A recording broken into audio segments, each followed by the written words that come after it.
Hello, it's time for some extreme economics. This is a good topic. Hyperinflation. Hyperinflation. Hyperinflation is when inflation goes over 50%. Inflation's greater than 50%.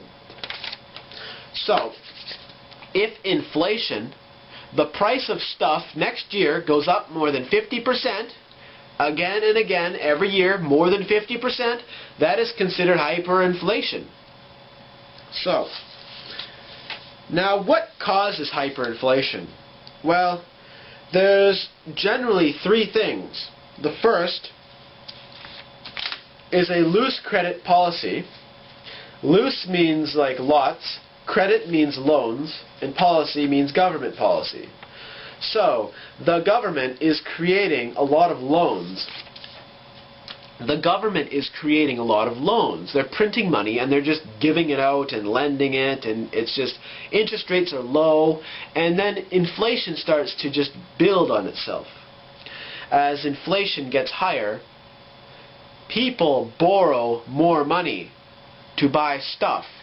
Because if you can borrow money at 1% and you can buy gold that's increasing every year at 30%, you make 30% a year on borrowed money. And so that's why hyperinflation happens. It's really great if you're able to borrow money and buy stuff like gold, because you can have like all this money and the government kind of destroys itself. So it's kind of fun. But on the other hand, hyperinflation can be caused by a debt default. A debt default. Debt means the loans, and default means not paying. So the loans are not being paid. So if we have a debt default, say for example, Argentina did a debt default in 2001. Argentina did a debt default in 2001. Sometimes that can create hyperinflation. Like Zimbabwe has hyperinflation. That's the biggest example right now of hyperinflation. But you know, a debt default doesn't always mean hyperinflation, because you know, it's not like the country is completely dependent on getting money from foreigners. You know, like the United States, if they just cut their consumption by 30%, they'd balance their trade deficit.